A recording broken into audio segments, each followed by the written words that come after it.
Senator Tom Cotton, how are you, my friend? Hey, Mark, it's good to be back on with you. I can call you my friend, can't I? I consider you a friend anyway. Absolutely. Well, here's the thing. You put out a press release, and it caused me to follow up here. There's this group called the Movement for Quality Government. It's supposed to be a non-profit Israeli group, one of these phony NGOs. And since 2020, reports Free Beacon, Adam Credo, the United States State Department has put in $38,000, and God knows what else they've done with this group. And this group is doing everything it can to overthrow the Netanyahu administration, to cause violent, disobedience in domestically in Israel, attack the judicial reforms Netanyahu is proposing. Why in the hell are we funding this? That is a great question, Mark. Why are we funding any NGOs in a country like Israel that claim to be, quote unquote, promoting democracy? Israel is a very healthy, robust democracy. This is not Burma. This is not hurricane or tsunami relief for a country like Indonesia. We should not be sending Americans' tax dollars to advanced industrial democracies to support their charities. They don't send them here to support ours. We shouldn't be sending it there. That's a very different thing from, say, supporting Israel's military with defense aid. That's my first point. The second point is it's not surprising that Biden's State Department is doing this, because Democrats have been trying to beat Benjamin Netanyahu for more than a quarter century. In 1996, by his own admission, Bill Clinton put a finger on the scale for Shimon Peres, held meetings with him leading up to the election, dispatched his top campaign team, James Carville and Stan Greenberg and the rest. Bibi still beat them, though.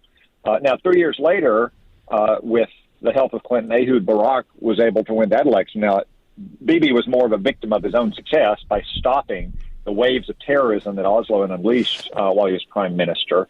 But then he was back in power 10 years later, and you saw the same thing with the Obama administration, even worse. They also were funding some NGOs in Israel that were designed to attack Benjamin Netanyahu and undermine his government, defeat him for re-election. And Barack Obama also sent his campaign team there to help Benjamin Netanyahu's then opponents. And you get the same thing with Joe Biden, funding these NGOs, leaning on allies not to celebrate the Abraham Accords for elections, trying to thwart Bibi from forming a coalition last fall. For more than a quarter century, Democrats have been trying to beat Benjamin Netanyahu. Fortunately for the people of Israel, fortunately for America's national security interests, they almost always lose.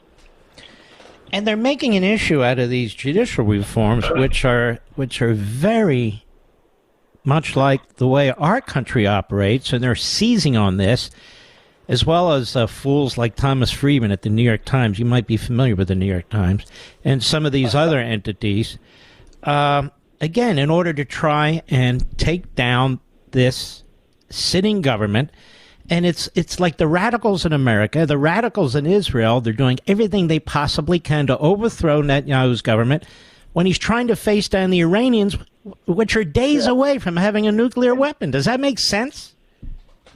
It absolutely does not, Mark. The thing about the judicial reform debate in Israel, Israelis are more incapable of handling that themselves. The Israeli people, working through their elected representatives, are perfectly able to debate and decide what kind of reforms, if any, they want to pursue. But here's what they can't do. They can't defeat Iran's nuclear program without America's help. They can't make peace with their Arab neighbors without America's help. They can't beat back the terrorists that threaten both Israel and America without America's help. So the Democrats should leave Israel's domestic affairs to Israelis. There's no need to meddle there. What we need to do is help Israel defeat our common enemies, and yet again, the Biden administration is not doing that. And this is frightening to me, because if Iran gets nukes, then that whole area of the world changes, and they will blackmail us, they will make threats. It becomes incredibly complicated. On how we even deal with that part of the world. You have Saudi Arabia that's going to nuke up more likely than not. Do you get the sense that this administration is working with Congress or anybody in the possibility that Israel says, look, we cannot tolerate this, we have to go in? Yeah. No, I don't, Mark, unfortunately. Just look at the situation with North Korea. North Korea is a small, isolated country at the end of the world, a hermit kingdom. They have nuclear weapons. And look how that paralyzes the United States and South Korea and Japan and our policy towards North Korea. Contrast that with Iran, a large nation at the crossroads of humanity, an ancient civilization, which is run by theocratic fanatics dedicated to Israel's destruction and America's destruction. As you say, the consequences of Iran having a nuclear umbrella are so grave for America and for Israel, for their Arab neighbors, and for world stability and peace. Yet the Biden administration is largely sticking its head in the sand. They want to keep blaming Donald Trump. The facts of the matter are, Iran's progress towards nuclear breakout has happened almost entirely on Joe Biden's watch. We just had our annual threat assessment hearing today, Mark, at the Intelligence Committee, the one time we have a public hearing all year long. I pointed out that in their written threat assessment, they said that our intelligence agency said Iran has accelerated its nuclear program since their nuclear scientist, Mohsen Fakhrizadeh, was assassinated in November of 2020. And I just asked the Director of National Intelligence, really, the assassination of Mohsen Fakhrizadeh, who richly deserved it, that's what did it in November of 2020? Was there anything else that happened in November of 2020 that may have caused Iran to accelerate its nuclear program? And she acted clueless and said, it's the election of Joe Biden. Once Joe Biden... And by the way, Senator, I have that clip that I was going to play later, and I will play later because I thought it was so profound. Anyway, go ahead. Yeah, but I mean, almost all of this has happened on Joe Biden's watch. Donald Trump left the nuclear deal in May of 2018. Iran did almost nothing until May of 2019, when they began to take a few incremental steps to violate the terms of that nuclear deal.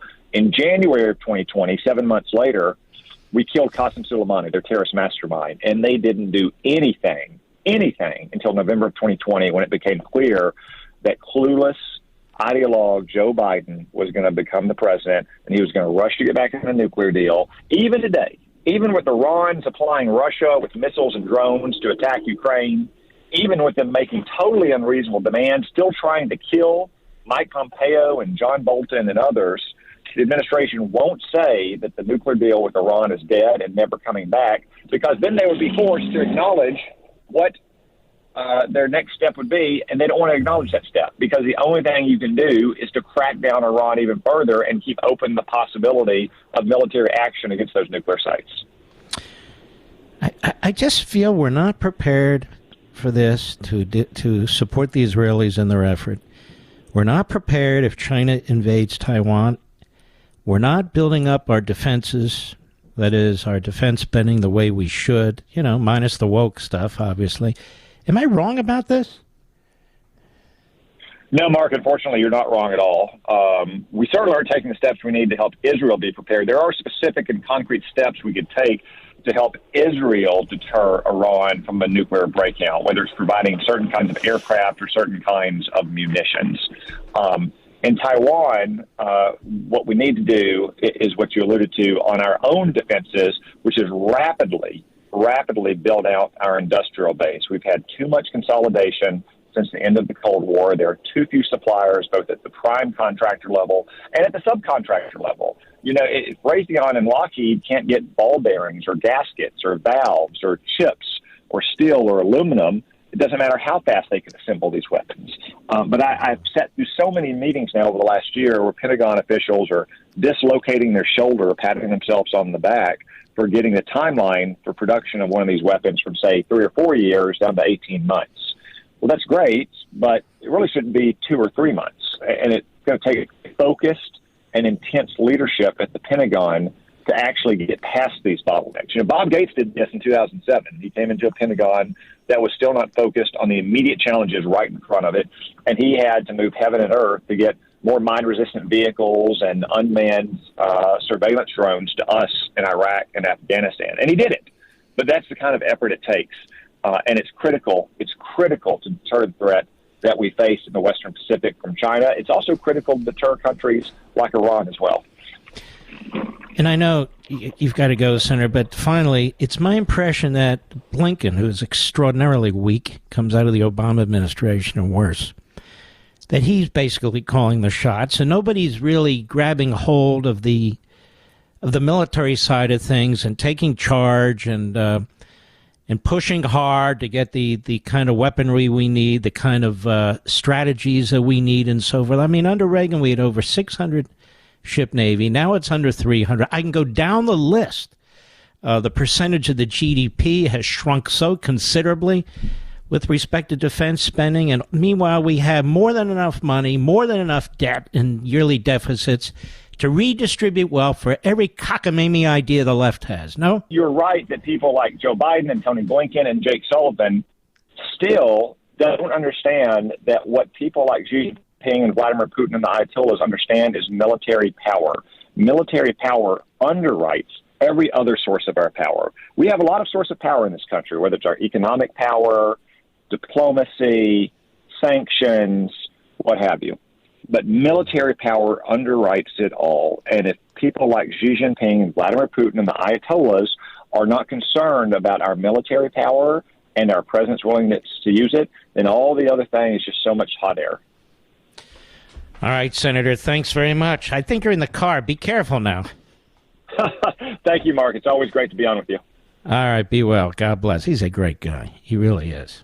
And I turn to him a lot on this defense stuff. He's not only a combat veteran, he's a very, very sharp guy, and he's been calling out China long before anybody else, as well as President Trump, long before anybody else.